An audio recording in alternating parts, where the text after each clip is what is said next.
మేము చేనేత కార్మికులు సార్. మీకు ఏమైనా మరి జగన్ గవర్నమెంట్ చేనేత కార్మికులు ఏమైనా వచ్చినాయి మరి? వచ్చినాయి సార్. మాకు పింఛని వస్తుంది, రైతు భరోసా వస్తుంది, 18,000 మా వాళ్ళకు నా భార్యకి వస్తుంది. మళ్ళా అది ఇంకోటి మా డాక్టరాలో ఉంది మా వాళ్ళు, అది వస్తుంది. ఎందుకంటే ఆయన మంచి పనులు చేస్తున్నాడు సార్ గారు. జగన్కి సార్ ఓటు వేసేది కూడా మేము గెలిపిస్తే కూడా ఆయన్ని గెలిపిస్తాం.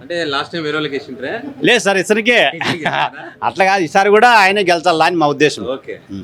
టీడీపీ జనసేన బీజేపీ అన్ని కలిసి వస్తాయని చెప్తుంటారు సార్. వాళ్ళు చెప్తుంటారు, చేయలేకపోయిన మాట చెప్తారు.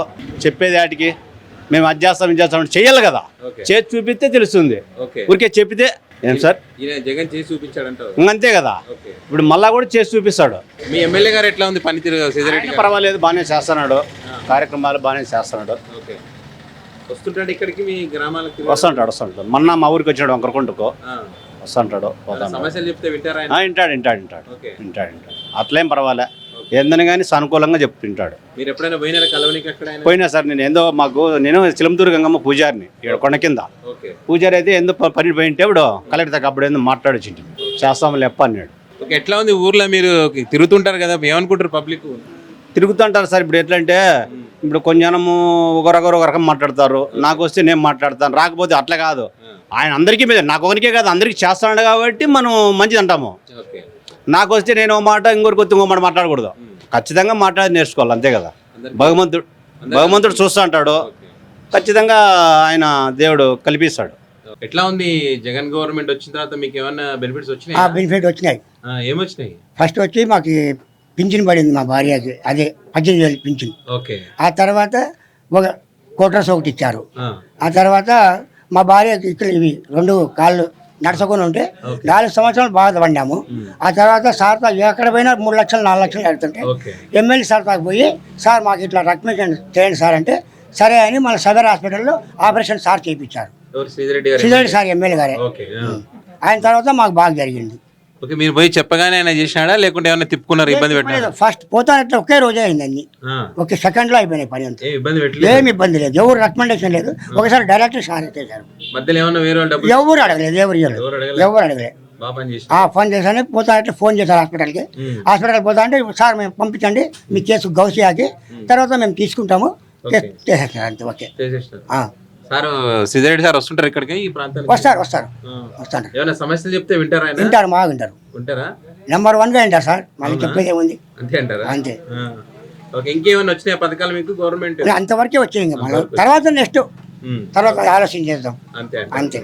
మరి ఇప్పుడు ఎలక్షన్స్ వస్తున్నాయి కదా, సార్కే ఎలక్షన్ ఓట్ వేసేది కూడా సారే గెలుస్తారు. పక్క పోయినసారి మేమే చెప్పాము ఇట్లే, వాళ్ళు గెలిచారు. మళ్ళీ మా సారే గెలుస్తారు, ఎమ్మెల్యే సారే, సిద్ధారెడ్డి సారే గెలుస్తారు పక్క. వేరే పార్టీలో ఎఫెక్ట్ ఉండదు ఇక్కడ? ఏమీ లేదు, సారే గెలుస్తారు. మంచితనమే కాపాడుతుంది. ఏం అసలు ఏం లేదు సార్. మాకు ప్రభుత్వం బాగుంది కాబట్టి బాగా ఏమైనా ఫాస్ట్గా పని జరిగాయి కాబట్టి తర్వాత మేము ఆయన సార్కే ఎన్నుకుంటాం, అట్లా ఎమ్మెల్యే సార్కి. ఊర్లో ఎట్లా ఉండే పరిస్థితి? ఊర్లో జనాలు ఏమనుకుంటారు? సార్కే ఎమ్మెల్యే సార్కే వేయాలి అంటున్నారు. జగన్ సారే గెలిచాలా అని అంటున్నారు. జగన్ సారే రావాలి, జగన్ సారే రావాలి అంటున్నారు ఎవరు చూసినా. అంతే చేస్తాడంట. మళ్ళీ గెలిస్తారు ఇంకా మంచిగా చేస్తారు. ఇప్పుడు కొత్త కదా, బాగా ఫాస్ట్ చేస్తారు. అది ఇప్పుడు ఎలక్షన్స్ వస్తున్నాయి కదమ్మా, ఏ పార్టీ గెలుస్తారు అంటారు మళ్ళీ ఇక్కడ? జగన్ పార్టీ గెలుస్తుంది సార్. ఎందుకని జగన్ గెలుస్తారంటారు మళ్ళీ?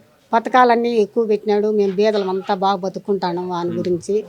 అందు గురించి మేము మళ్ళీ జగన్ రావాలనుకుంటున్నాం సార్. మీకేమన్నా వచ్చినాయి పథకం? మాకు వచ్చింది సార్, అమ్మఒడి వచ్చింది, జలకల బోర్ వచ్చింది, రైతు లెక్కలు వచ్చినాయి, అన్నీ వస్తుండే సార్. మేము అన్నీ వర్తించినాము, మేము అన్ని తింటున్నాం కాబట్టి మాకు జగన్ సార్ రావాలని కోరుకుంటాము. మీ ఎమ్మెల్యే గారి పనితీరు ఎట్లా ఉంది? ఎప్పుడైనా వస్తారా మీ గ్రామానికి ఇక్కడికి? మేము ఏమన్నా అవసరమైతే పోయినా ఉడక అడిగినా సంధించుతాడు, మమ్మల్ని మాట్లాడతాడు, మా కార్యక్రమాలన్నీ జరుపుతాడు, మమ్మల్ని అందరినీ ఇది చేస్తాడు సార్. అట్లంతా ఏం లేదు, అట్లంతా పని చేస్తాడు సార్. ఎట్లా ఇప్పుడు మీ ప్రాంతంలో ఎవరికైనా స్కీములు ఇవ్వాలంటే ఇబ్బంది పెడతారు, డబ్బులు అడుగుతారు అని అంటారంటే నిజమేనా? అట్లంతా ఏం లేదు సార్, లంచాలే లేదు సార్. లంచాలు లేకుండా పనులు జరుగుతున్నాయి. పోతానే మర్యాద ఇస్తాడు, బాగా మాట్లాడిస్తాడు, మాకు మమ్మల్ని సంధించుతాడు, మాకంతా ఓకే చేసి పంపిస్తాడు సార్. సిద్ధారెడ్డి సార్ మళ్ళీ గెలుస్తారంటారు ఇక్కడ? మరి గెలుస్తాడు సార్, గెలుస్తాడు. గెలుస్తారంట. ఓకే.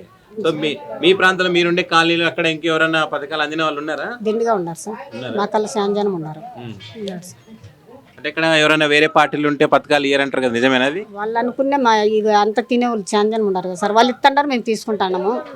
అవంతా బాగా జరిగిపోతున్నాయి. ఓకే. మాకు జగన్ సారే రావాలని మేము కోరుకుంటున్నాము. మరి రేపు రోజు వేరే పార్టీలు వచ్చి డబ్బులు ఎక్కువ ఇస్తాం మాకు ఓటేయండి అంటే ఏం చేస్తారు? అది ఎట్లయితుంది సార్? జరగదు సార్, ఏముండదు అట్లా. అట్లాంటివంతా ఏం లేదు సార్. డబ్బులు ఎక్కువ ఇస్తాను కూడా ఇటే చేస్తారు. ఇక్కడ వేసుకుంటాం సార్. ఓకే.